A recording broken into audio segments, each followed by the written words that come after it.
Hi, I'm Danny Mayer, and you're listening to the Green and White podcast. I'm just glad we had such a great hour with Danny to take my mind off it. And now that interview's over, I'm now back to being miserable again.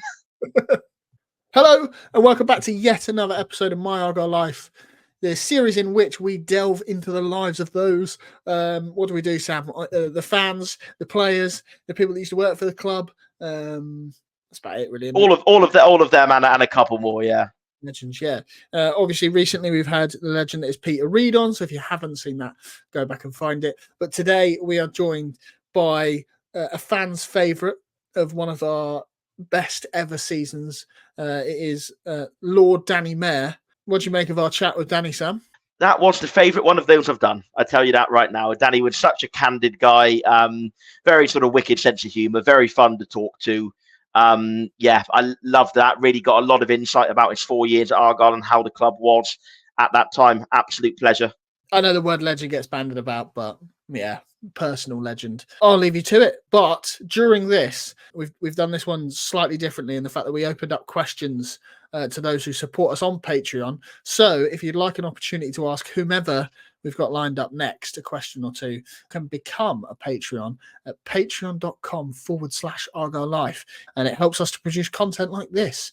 We have a few more lined up. Yeah, some big names. So get involved and ask some questions on Patreon. But anyway, on with the pod. We're delighted to welcome League 2 promotion winner and League 1 title winner and Centurion, Danny Mayer. How are you, Danny? You all good? Yeah, I'm good, thank you. You? Yeah, I'm all right. But it's not about me, so we'll move it on. Basically, just want to start out with, obviously, your early days. You joined Preston at the age of 8, a North End fan. I believe it's rumoured that you joined for a £40 a free bottle of milk and a season ticket.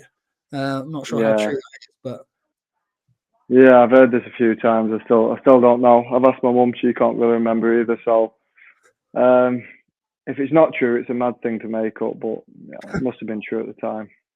Yeah, as long as the milk was all right. Milk in Devon is obviously much better, as you know. But anyway, I suppose on that, growing up and playing for a club that you support, what's it like to be able to pull on a shirt and score goals at a ground that you frequented quite often?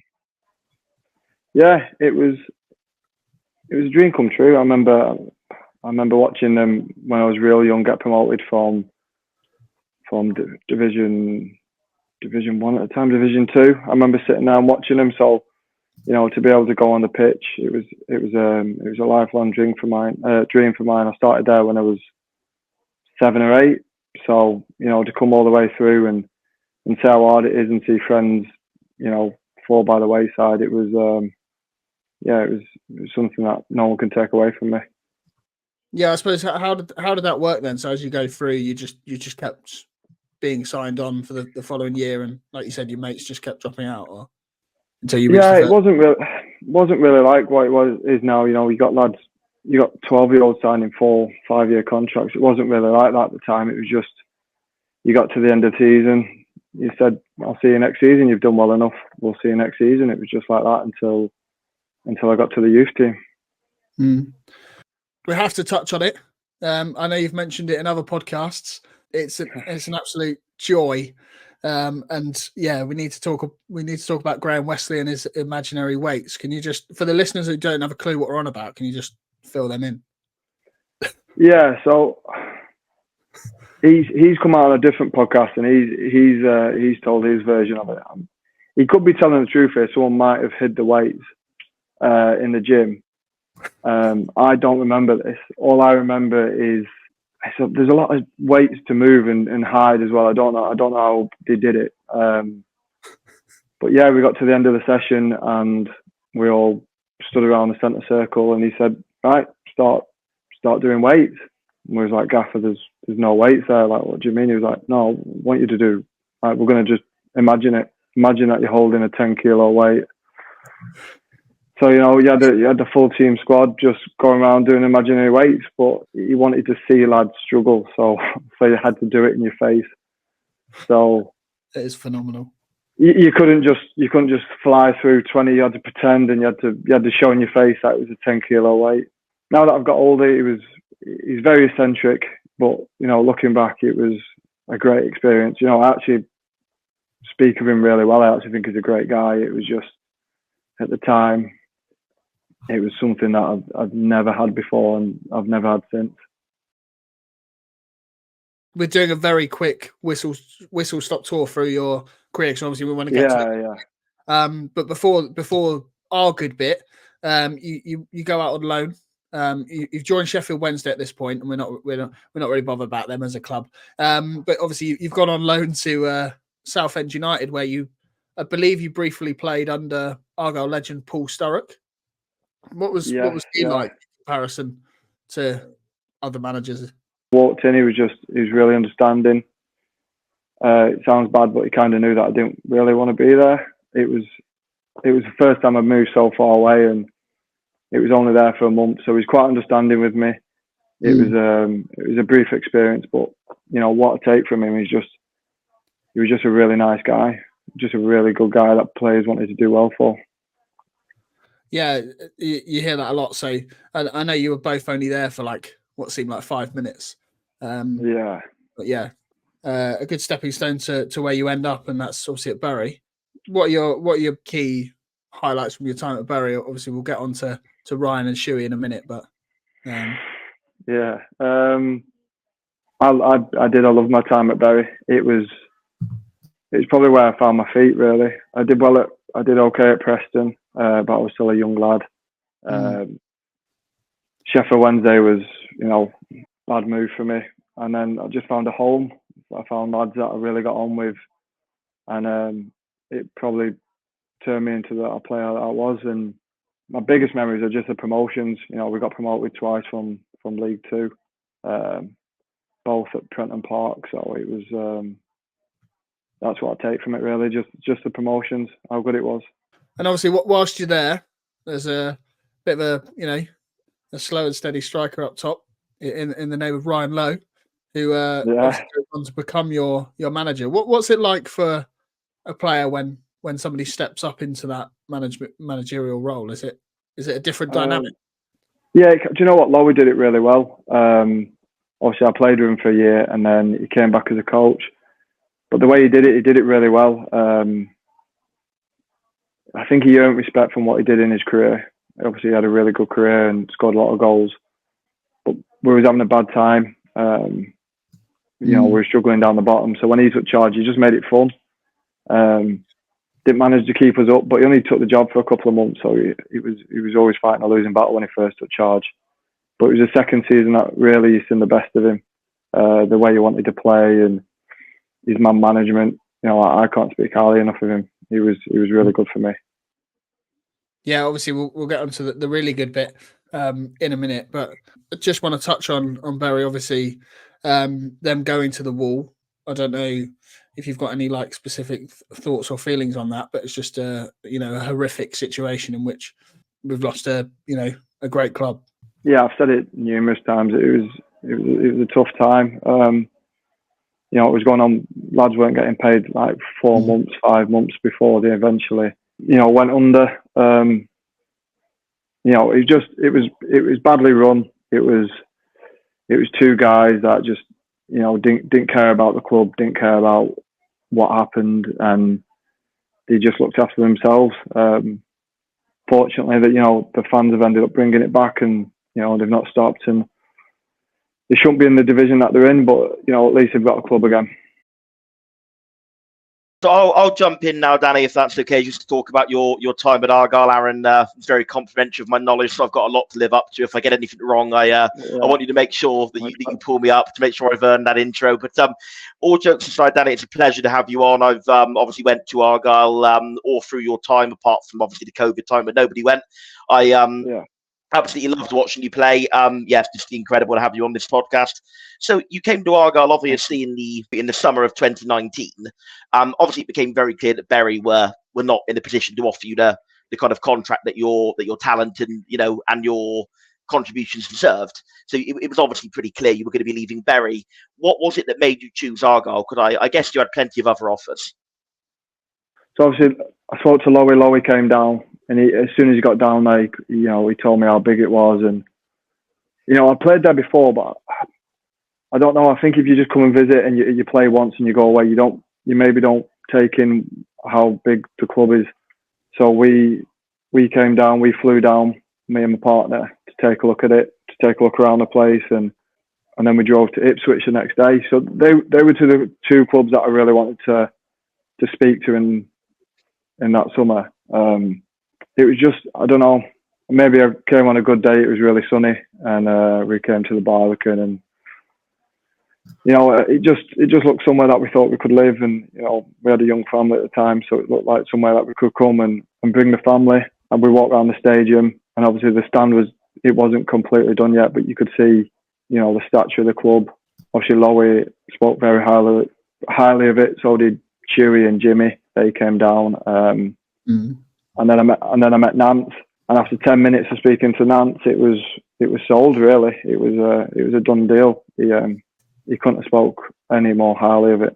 Well, yeah, I think seeing the Barbican on a sunny day would probably get most players down here. To be fair, so choosing us over Ipswich, that must have been a real show of faith in what Lowe and Shuey were doing, because Ipswich at that time were a League One club, and we were down in League Two. Obviously, after you just got out of League Two, so it must have been a real sort of show of confidence in the managers who'd obviously gone from Bury to Argyle. How much was it personally down to sort of backing them to take Argyle back into League One? Yeah, it was great. So after I went to see Ipswich. Ipswich is a massive club. It's an amazing club. You've seen what they've done over the last couple of years when they get it right. It was a big decision, but I knew how Lowe wanted to play. Obviously knew the players that I was coming into at Plymouth. I believe that we could get that straight out of League Two. I know Lowe is really good with me. I'm probably not the easiest to manage on a day to day. So Lowe was really good with me in that sense. So was Shuey. So that was that. I wanted to go somewhere that I knew I was going to be happy, and it was a great choice. Absolutely, and also obviously that first season comes about. Then we brought a lot of other players down from Bury with yourself. Obviously, Dom Telford, Byron Moore, Will Aimson, and I think McFadzean was the other one, wasn't he? How much did that help, if in a sense, having those players around you? Because I know that from what you said about Southend, sort of by your own admission, it wasn't something you really wanted to do. It was quite a long way from home. How did you find that geographical challenge of living in Plymouth and in the Southwest? And how much did it help having all those around you? Yeah, don't get me wrong. Coming down with people that was obviously makes it a lot easier. I still speak to them lads. I still get on with them lads. We had a good group at Bury, and we had a top group at Plymouth. It definitely helped me settle in. And to be fair, we signed Joey Edwards in the summer, and obviously his missus was pregnant at the time. We just had Noah. Lowe chucked me in a room with him, so I ended up rooming with him for 4 years. So ended up getting close with him. So that helped a lot as well. It just, I walked into a good club with a good group of lads. So it wasn't really that hard to settle. That's good to know. It's great to hear that Argyle wants that welcoming environment for you. I do have to ask you one question about Ryan Lowe. I'm sure as you said, it has been absolutely fantastic for you. One comment that came in from one of our Patreon subscribers here. He said that looking forward to hearing the interview of yourself, and he'd love to know your comments. Your thoughts, beg your pardon, on Ryan Lowe's comments when he first signed. I don't know if you're aware of the quote. He said, "You've got the best number 10 in the league in Danny Mayer. He's better than Graham Carey and Ruben Ramirez. I'll put that out there. It felt like a bit of a hospital pass." Would that be fair to say that was a bit of a hospital pass in terms of putting pressure or expectation on you, or is that something you thrived on? No, I walked in the next day, to be fair, and was like, "What are you doing? Why have you said that? Like, what are you doing?"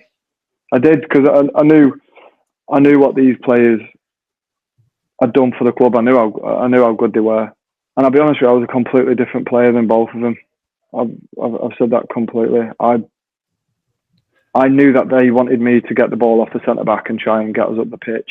They wanted me to try and link play. I know these players in the top third were top end. There's no denying that. But I said to him, I'm a completely different player. There was no need to put that much pressure on it. But again, yeah, it is what it is. And I knew that he backed me. I knew that he loved me, and I think that I think that's all he was doing. It was probably a throwaway comment that he didn't need to make. But I think he was just backing his player that he signed. Oh, absolutely. I'm sure it had the best intentions in that regard. But for me, as a fan, I always felt when maybe in that first season you weren't getting quite the goals you would have hoped for. It was always in fans' minds that Kerry Ramirez, who kind of got a solid pretty much 10, 12 a season, and I think that maybe it sort of stopped fans from realising the contributions you were making, just because they were in that mindset of expecting you to be a Kerry or Ramirez, which, as you said, I couldn't agree more from a fan point of view. Completely different player, which obviously didn't mean you weren't a brilliant player, but like you say, different.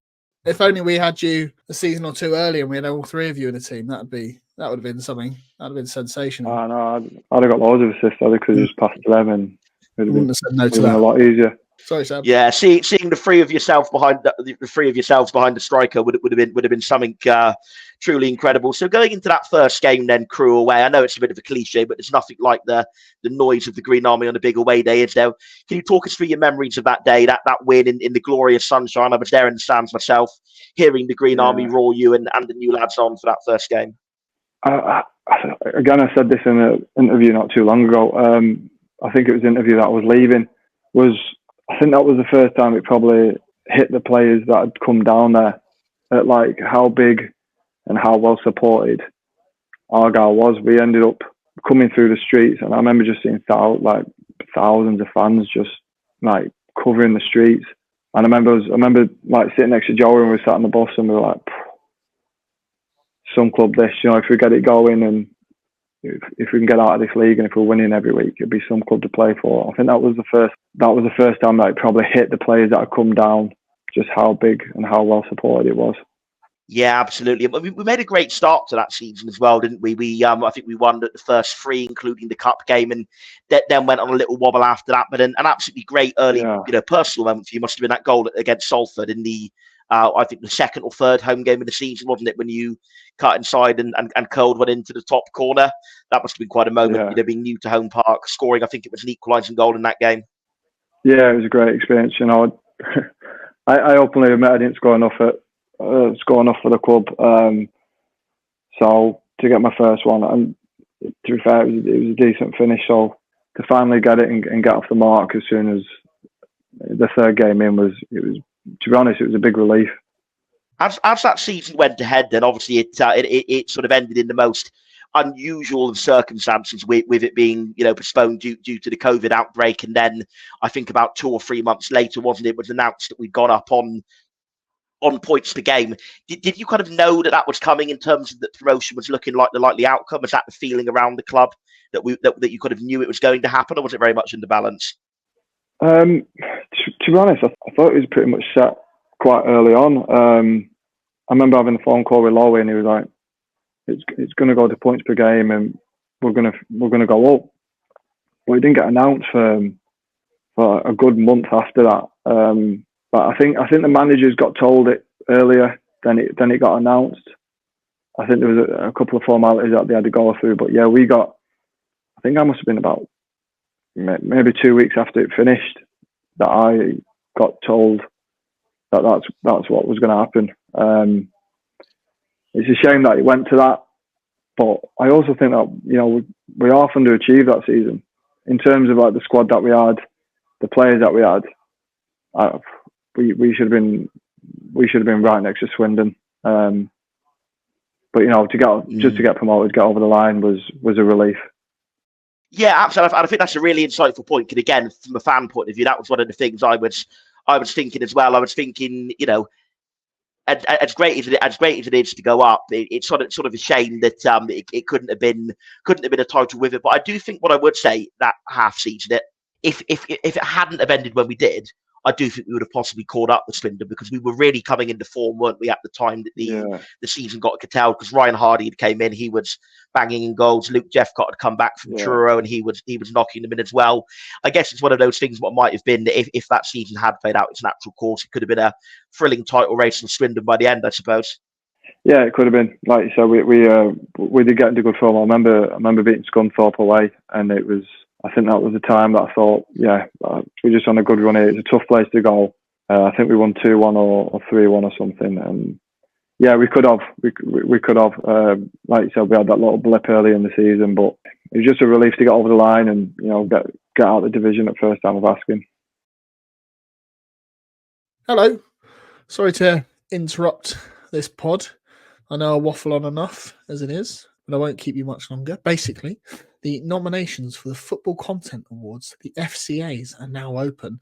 I'll leave a link in the description, but we would absolutely love it if you could nominate us for either or the best club content creator in the Football League and the best podcast in the Football League. Now, we know best is a bit of a stretch, but if you've ever enjoyed any of our output, be it written, podcast, live streams, this interview series, or just, the transfer rumour rater, anything that Argyle Life do, we would really appreciate the nomination. Like I said, we'll leave the link in the description. That's enough waffling from me. I'll let you get back to the pod. Thank you. Going on now to the summer after that, when it became clear that we were gradually getting back into football again, naturally the situation wasn't as such that we could have fans back in. That must have been such a weird experience, and probably one that you never really thought you would experience, playing in front of an entirely empty home park in COVID. What was that like as a player? Just kicking the ball, running after a ball, and then hearing nothing from the crowd. How strange was that? Yeah, it wasn't a great. How long did it go on for? Maybe. Pretty much that whole season, wasn't it? Yeah, I think we had a couple of games where there was very limited fans allowed back in, and then it was barred off again. I think, wasn't it? Kind of felt like a reserve game every time you walked out. It was never, sounds bad, but it never felt as big. Never felt like the game was ever as big as it should have been, probably. You're walking out to an empty stadium. You can't really hear anything. It kind of felt like I was 18 again, playing a reserve game in front of no one again. It was just, it weren't a great year. It weren't a great year on the pitch, and it weren't a great year in terms of just playing football, really. Of course, I can completely understand that. Now, what obviously a lot of players, in other podcasts or other interviews, whatever, have said very much the same as you about that COVID year. Was there any aspect at times that maybe of the lack of pressure helping in any way? Because the reason I asked this is because I watched every game on the laptop at that time, because one of the best games I can ever remember you having as a fan was the game where we drew 2-2 at home to Accrington in that COVID era. And I know that you don't always see the full game on a laptop as what you do in the stands, but I remember you absolutely had them on toast. And I think you set up Niall Ennis for one of our goals, and I think you were involved in the other as well. Were there any games where maybe not having the sort of nervousness of a full stadium helped in any way? Yeah, when we got beat 6-0 to Charlton, I was buzzing on it, fans in there then. Jeez, that would have been horrendous. That one definitely pops to mind.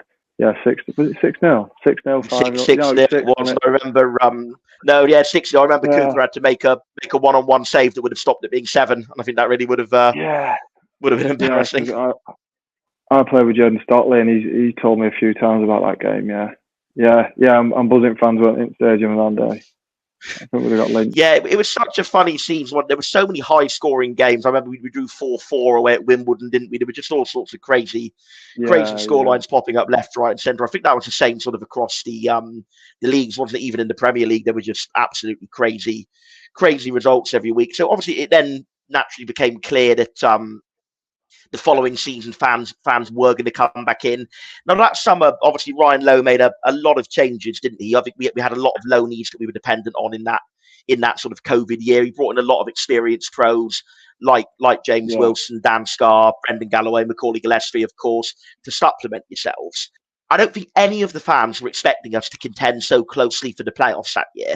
What were you guys? Was there a mood of optimism going into that season from the squad?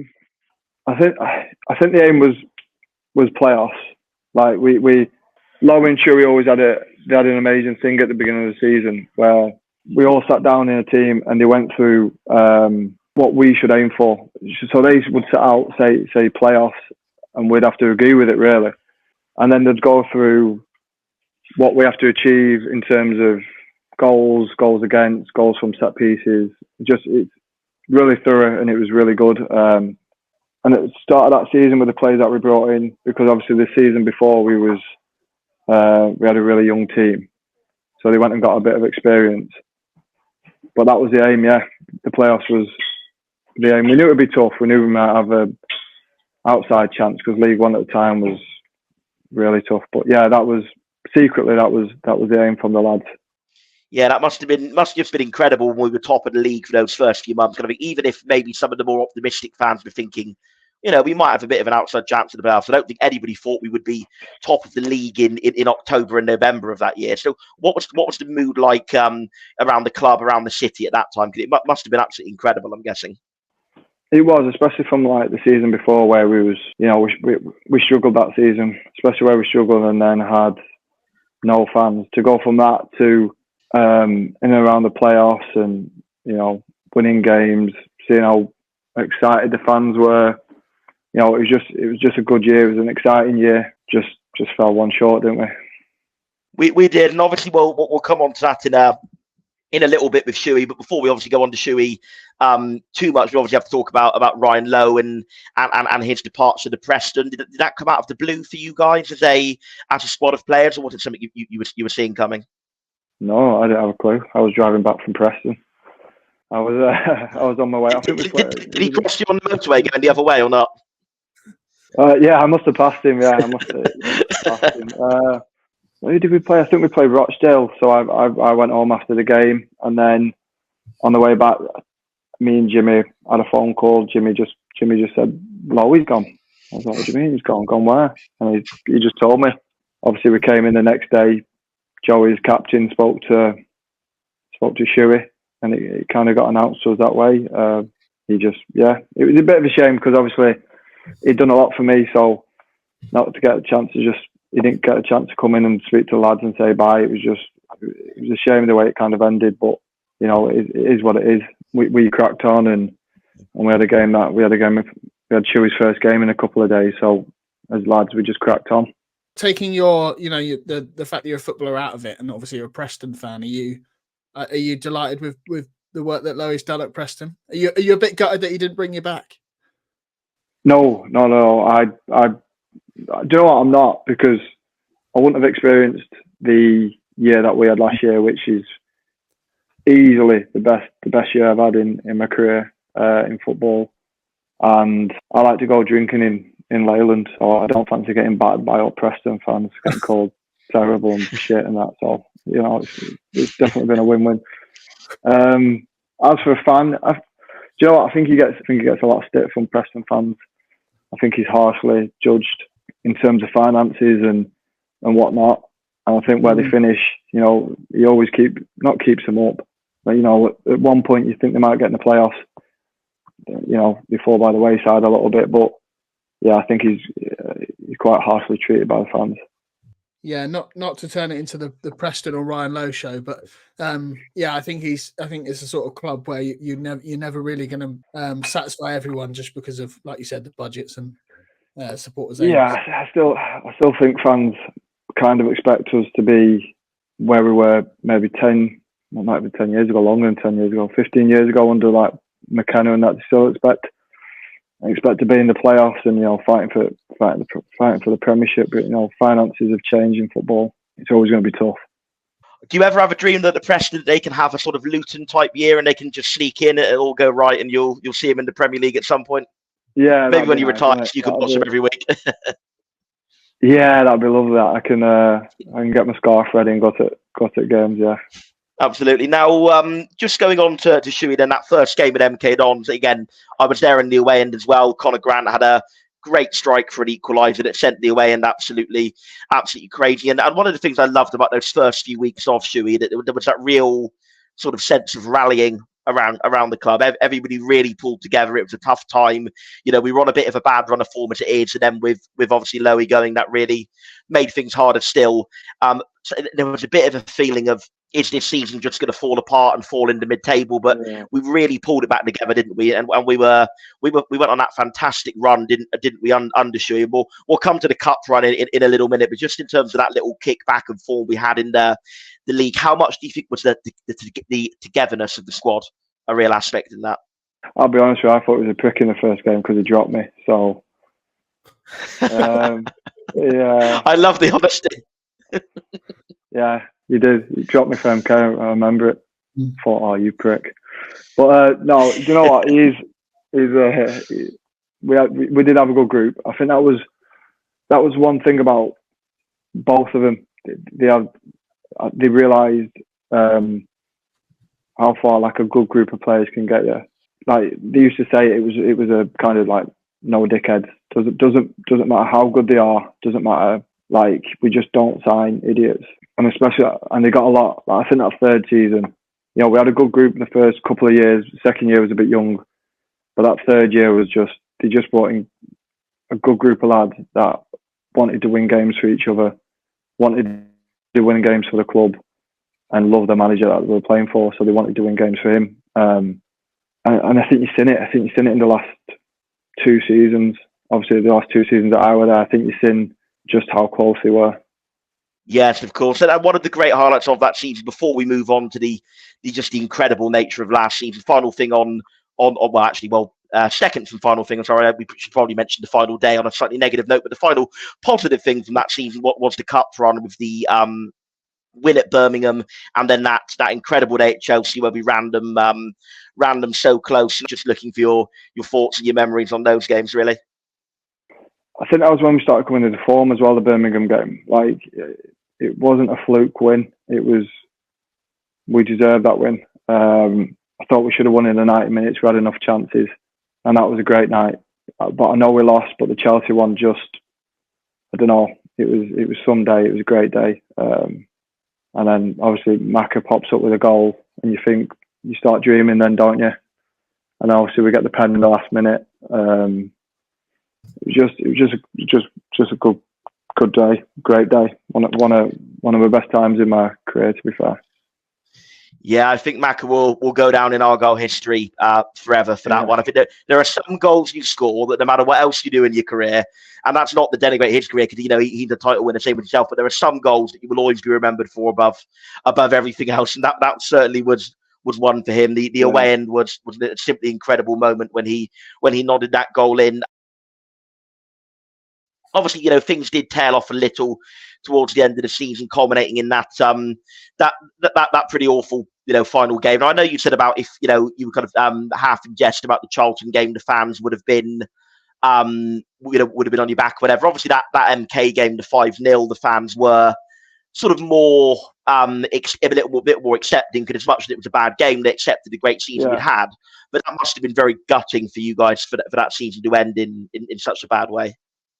It was heartbreaking, to be fair, because I didn't know this, but 80 points, obviously 80 points has never got in the playoffs before. And we just ran out of steam. That's what it just felt like. We had a tough run in. Obviously, we had a smaller squad that year. We had a tough run in towards the end. We had Wycombe, Wigan, Sunderland. Sunderland, yeah. We had a tough run in. We picked up a couple of injuries. Obviously, Panucci got that injury. That's, I think it's kept him out for a while now. And he was a big miss because he was on fire that season. It just felt like we ran out of steam and we just couldn't get over the line. It was heartbreaking, yeah. You know who it was who put the tackle in on Panucci that injured him that day? Jay Matete. It was indeed. Jay Matete, who then obviously went on to play for us as part of our title season, which is one of those weird ironies of football, I suppose, that he took Panucci's place and even took his shirt number, didn't he, with the number 28. And so that was a gutting end, like you mentioned, very very tough running. And then the season after that, I'll just let you talk about your highlights, because if I tried to go through every highlight, we'd probably keep you here till midnight. So what an incredible season, 101 points to win League One with pretty much a mid-table budget was just extraordinary. And I think probably one of our greatest seasons ever. What were your thoughts, your highlights, feelings on that year? Do you know what? So one of my first thoughts was just how good Chewy was. Obviously, I remember it was just after the 5-0 loss to MK. I think he rang me about 2 weeks later, and he said about his thoughts, where he thinks we're going to go forward, and that was when he'd come up with that formation. Literally, like, he told me 2 weeks. I remember thinking, we just got 80 points. Why? We know it works. Just stick with it. We'll do better next year. We'll get in the playoffs next year.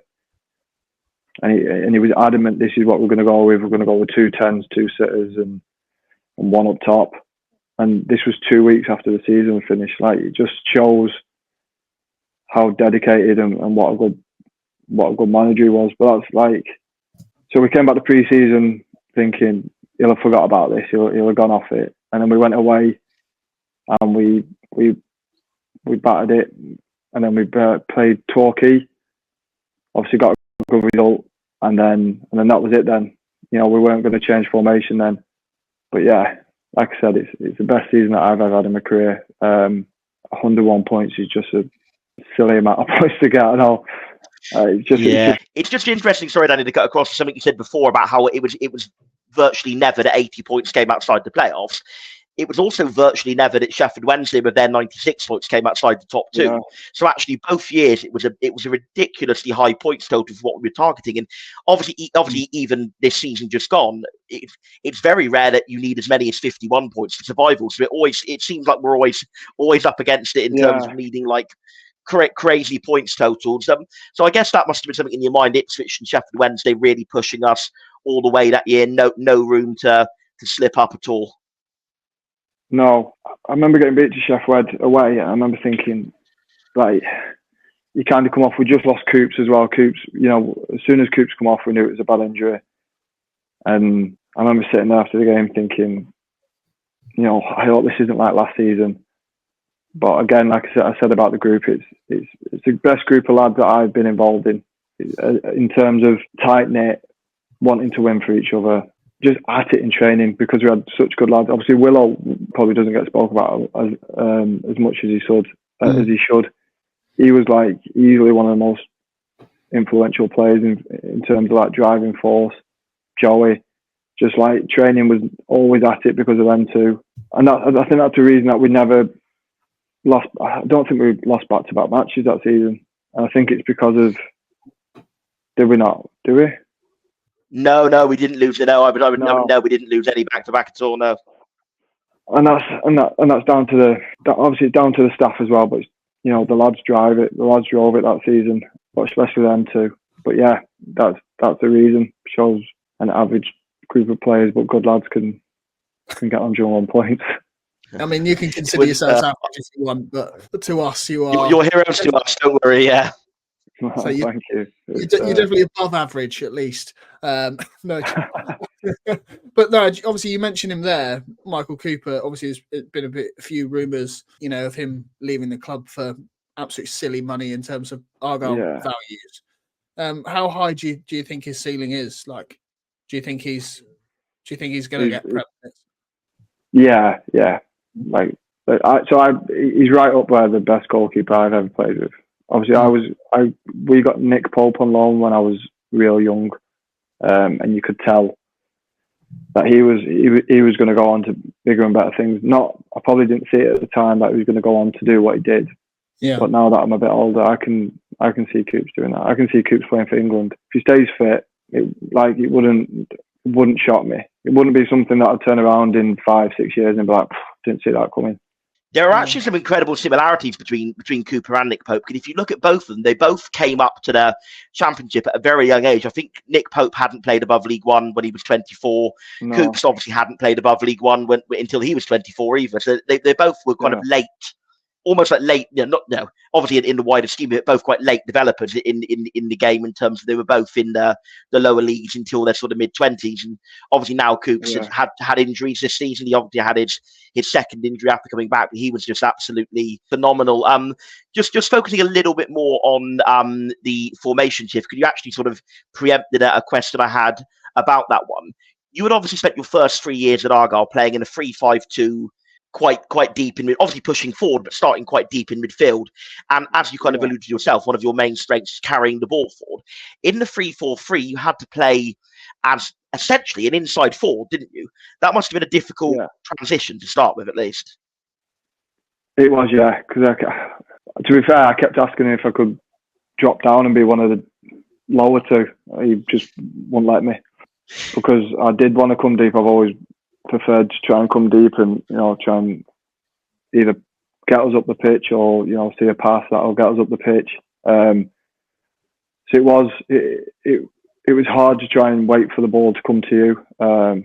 Obviously, because I've not done it for over a few years, but we had like Jordan Houghton, Rans, Butch. We had top players in that position. That even Macca would thread a ball through from nowhere.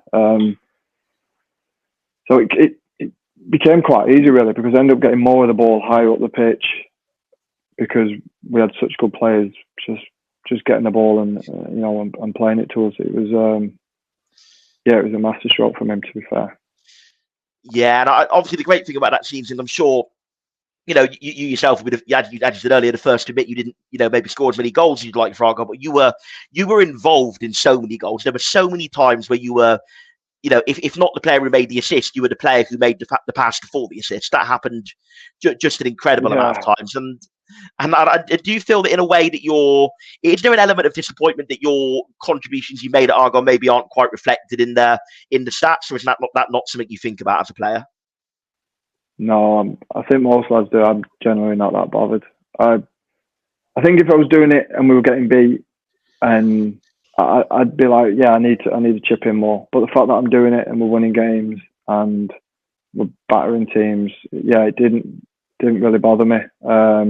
No, listen, I'd love to score 10, 15 goals a season. I'd love to get 10, 15 assists every season. It's just not the player that I was. And we got promoted from it. You come across as quite. I mean, I don't mean this in a negative way at all, but you come across as quite shy. But when you're on the pitch, you just like come alive and you become this like playmaker. And obviously, like you said, like you'd prefer to get a few more goals, but it always feels like you don't want the limelight. Like the assist for you is almost like better than the goal. I'm putting words into your mouth there, but that's how I feel you as a character anyway. I don't know if that's. I wouldn't have said the lads last season would say I'm shy. Right. I just, do you know what it is? The limelight I'm not that bothered about. I don't need to be on. I don't need to do interviews. I don't need to be on social media. It's just it's not for me. But we were winning games. I'm playing with best mates here. I'm playing with best mates on a pitch, and we're winning every week. Playing for such a good club, playing for such a good manager. I think if you ask most players in a career, it rarely happens. It rarely happens where you've got 20 lads that come in every day and buzz off each other. All the missuses love each other. They love the staff. They love the club. It just doesn't happen. It rarely happens like that in your career. So I was never that bothered. I don't need to be in the front page, or I don't need to be buzzed off on Twitter, because I don't see it anyway. So I honestly don't mind. Yeah, fair enough. Yeah, I think as well, like you say about everybody like being cohesive and having that unit, like the fans felt that as well. Like I don't think there's ever been a team that like people have just loved so much. Like every single player, whether they were like whether they were part of the squad or not, like just everybody loved everyone. And seeing you all like go off and do your own things, I think there is a vast majority of this fan base that will still check Fleetwood scores, or I've got a soft spot for Wickham now because Matt's there, and that's really I hate the fact that I never thought we'd have a soft spot for Wickham a few years ago with some of the games we had against them, but I completely echo what Aaron said. Just seeing that team of champions, how they're getting on is absolutely something I look out for. Just to wrap up a little bit then of that season. We should probably just about touch on the Papa John's final, the defeat at Wembley there. I know that Shuey and a couple of others spoke about it in the press, but how much did that pretty dire loss at Wembley really spur you guys on for the final 7 or 8 games in the season? I think that's the first thing that was said after the game. I don't know. It's not funny, obviously, because we got to Wembley, we played in front of 80,000, but we were just like, we've done all this and just been beat 4-0. Like, terrific. Like it was just. I've never been to Wembley before, and the only time I've been beat 4-0. The only thing that makes it better is that Butch went back this season and got beat 2-1. So like he's been beat twice at Wembley. That's the only thing that makes it better. But there can't be many who've lost in that same final 2 years in a row, can there? No. Hopefully, if he gets back next year, he might win. Nigel's done it as well. Yes, of course. Yeah, he was at Wigan as well, wasn't he? Yeah. That was the first thing that was said. We need to make sure that this didn't creep into our season. It was kind of a bonus. You know, if we didn't get to the final, but we got promoted, you'd still be buzzing. You know, the final was a bonus. Look, it would have been lovely to do the double. It would have been amazing, you know, to lift that trophy. But then again, it might have gone the other way. You might have got the trophy, and then we might have taken our eye off the ball and not got promoted. So if you're offering promotion or the Papa John's, you know, I'll take promotion the way we did it all day. Absolutely. And especially having a title, having the championship as well. Yeah. Obviously, I've only seen Argyle play at Wembley twice, and both times we've crumbled, to put it politely. You know, is there like...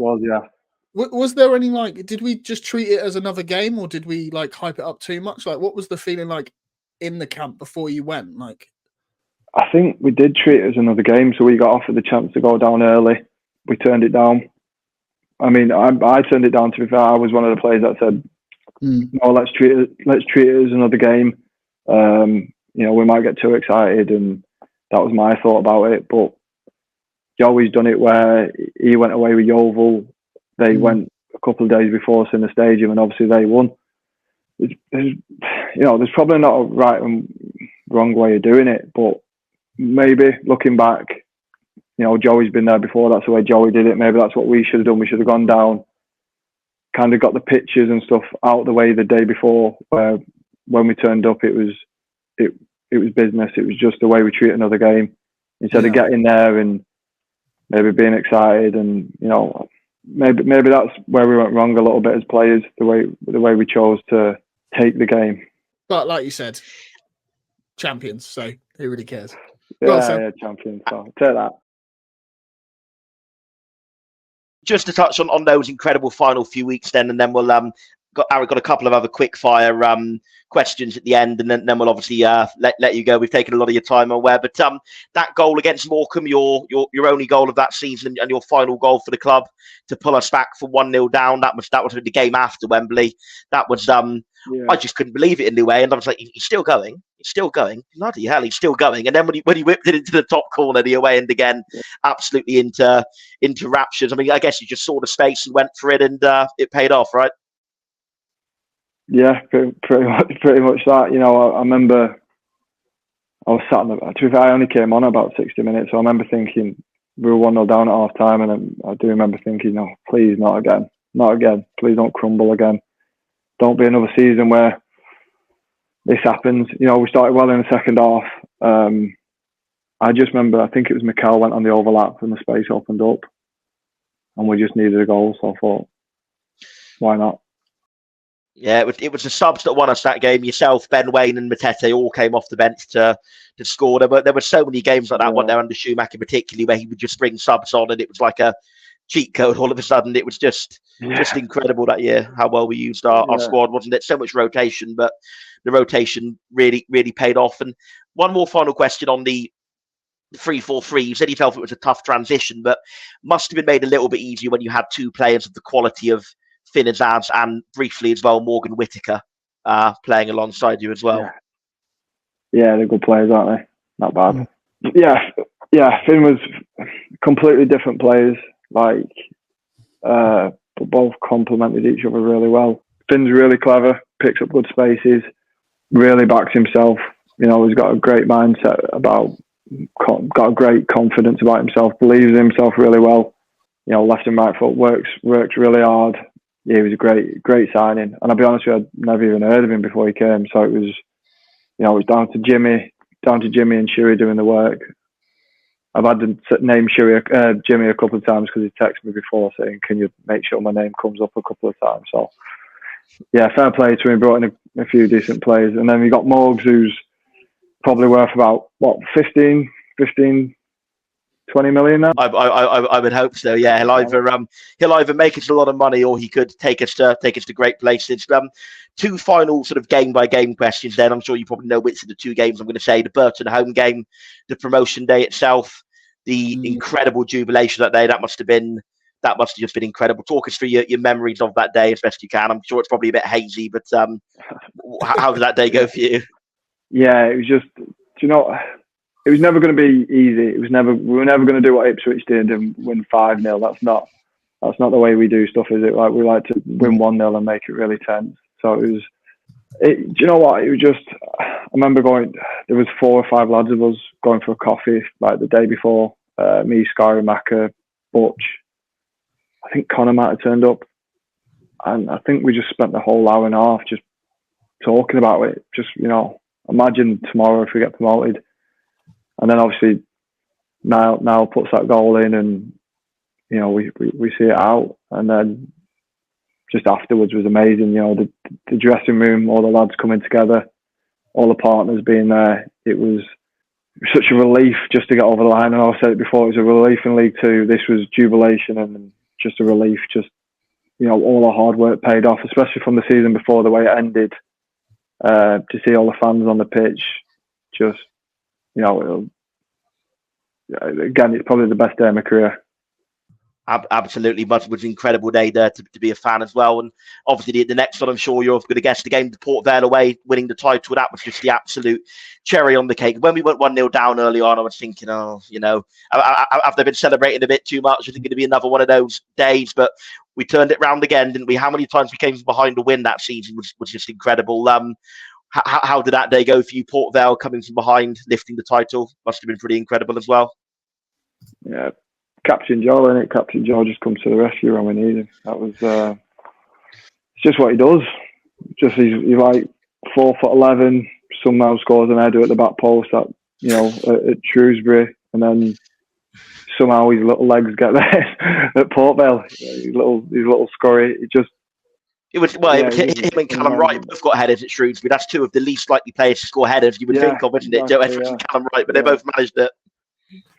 Yeah, but then just, do you know what, to celebrate afterwards in front of all the fans. Again, I was fortunate to have my missus and my 2 boys there, so they got on the pitch with me. I've got a picture of me and my son that's still in his bedroom with the trophy. It's just a day that I'll never forget, and I don't think it can be topped. To be honest with you, I'm 33 now, so I think that'll be the best day of my career now. I don't think that's ever going to get topped.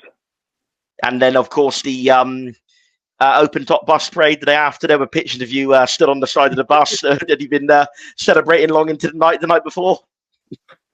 Yeah, it was a good night. Yeah, it was. I had a lock in. They do the health and safety assessment on that one, did they? I don't think.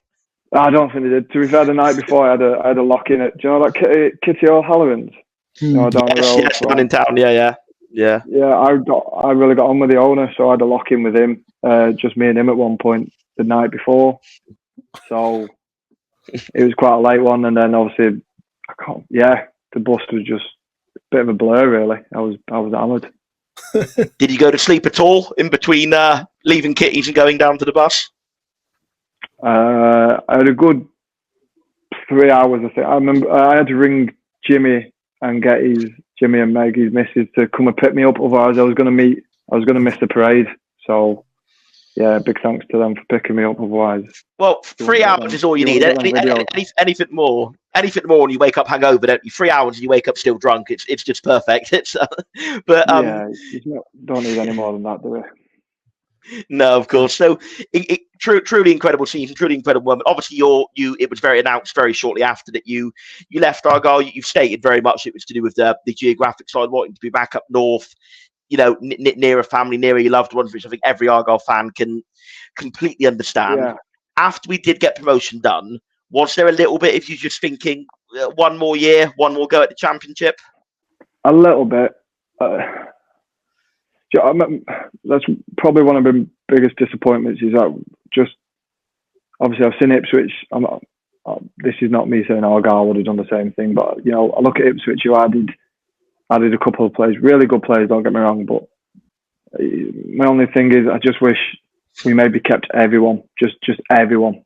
Never everyone stayed, and we just give it 1 year in the Championship just to see how we went on. I believe that we would have done all right. I actually do, but I made my mind up quite early. My little boy had just started reception. He was just going into reception this year in a school. I didn't want to take him out for one more year to then move him back. So I was doing a lot of travelling up and down, and it just felt like it was the right time. We got promoted. It just felt like a good time to stop it there. A little bit of disappointment, a little bit of regret, but I've loved being back home. So it's you couldn't have ended it on much more of a high than what you did. And I think the interesting thing about that is, what if they had all stayed? I guess the thing about that is, like you said about Schumacher before, he was always innovating. After the 80-point season, he changed the formation, and then after the 101-point season, he went and changed it again, didn't he? He went to a 4-3-3. How do you think you'd have suited that formation if you had have stayed? Yeah, I think I'd been all right in the three, not in the top three. I don't want to. I think if I was in the midfield three, I'd have been okay. Obviously, I used to play in a three when it was 2 wing backs, 5 at the back. So yeah, I think I'd have been fine with it. To be fair, I remember speaking to a few of the lads, and they said, "Oh, Danny, you'd love this formation this season." As soon as it got announced, that's what they were doing. They texted me and said, "Like, you'd have been perfect for this." So I think I'd have been all right. And obviously, you're now at Fleetwood. Obviously, been as everyone knows, a tough year on the pitch, going down to League Two. How confident are you that you're bouncing straight back up next year with Fleetwood? Yeah, I think it's all about recruitment.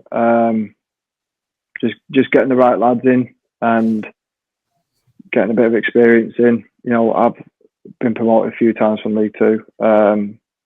Hopefully, I can make it a 4th time. Do you know what? It's a tough year. It's a lot tougher League Two than what people think it's going to be. But Fleetwood's a great club. It really is, and I fancy us. The manager's really good. The staff are brilliant. I fancy us to give it a right go this year. Captain Pugwash or the Jana song? I love the Jana song. Like, especially when you've got 16,000 singing it. It's a great song. Absolutely. Sorry, I shouldn't have set you up there with the Captain Pugwash joke. I do apologise, but I couldn't resist. No worries. Final thing on this season, without you being here, I'm sure obviously one thing that really rocked the squad was naturally Stephen Schumacher going to Stoke. Was that something from somebody who was an outsider at this point, but still very much with many close friends in the club? Is that something you saw coming, or was that a surprise to you? Possibly a little bit, because they weren't. What were they? 3 places? Were they only 3 places above? Yeah, not even that. I think it was literally one place above at the time itself. Yeah. Yeah. So maybe that. Maybe that. Maybe it was. I don't know. Maybe it was the size of the club that lured him. It was a bit of a shock, because I know how settled he was down there. I know how much he loved the club. I know how much his family loved living down there. So yeah, it was a bit of a shock, but you can't take away. I think you can see how much he loved working for Argyle. I don't think it was an easy choice for him. I think he'd have thought long and hard about it. You of course came back for that final day against Hull City. You, Macca, and a few others came back. That must have been great to be reunited and great to be in Plymouth for such a fantastic day for the football club, staying in the Championship for another year. Yeah, it was. It was nice to come back as a fan. It was nice to come back and watch the lads, and it turned out to be a great day. I got to go in the players' lounge afterwards and meet meet all the lads from last year and see the staff. Got to see Nance and his wife, and got to spend a good half an hour talking to him. But yeah, what a day! It was a great day. But yeah, it was nice to come back as a fan. Yeah, it was some moment, and I think that's just about it for me, Danny. It's been an absolute pleasure. Aaron, was there anything you wanted to ask at the end? No, I mean, apart from the fact you just read out all 4 of my closing questions, but no, I think that's everything from us. Unless there's anything you want. Oh, was that your bit? Sorry, I didn't realise that was your bit. Sorry, it's all right, Sam.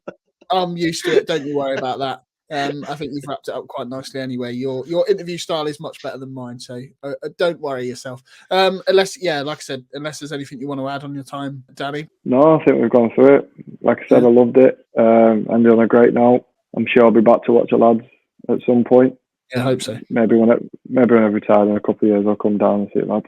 That'd be good. Well, let us know when you're down, and I'm sure the people of Plymouth will happily pay for all your beverages anyway. So you don't need to worry on that front. But no, as already mentioned, it's been an absolute honour to talk to you, Danny. Appreciate it. Like we said, one of our favourite players from one of our favourite seasons ever. So you'll go down. Cheers, guys. But no, thank really you very much, Danny. Thanks for having me, lads. Cheers, guys. And with that brings an end to our chat with Danny Mayer, promotion winner and title winner. Obviously, that famous day at Port Vale. But before you go, remember you can support us on Patreon, patreon.com/Argyle Life. But make sure you're following us on Twitter, on Facebook, on Instagram, on TikTok. And if you prefer to listen to us on podcast platforms, make sure you're subscribing. Make sure you're dropping us a little rating. Those ratings do really help. They help the algorithm and help us secure guests. If you're not watching us, go and find us on YouTube and you can subscribe to us there. Cheers.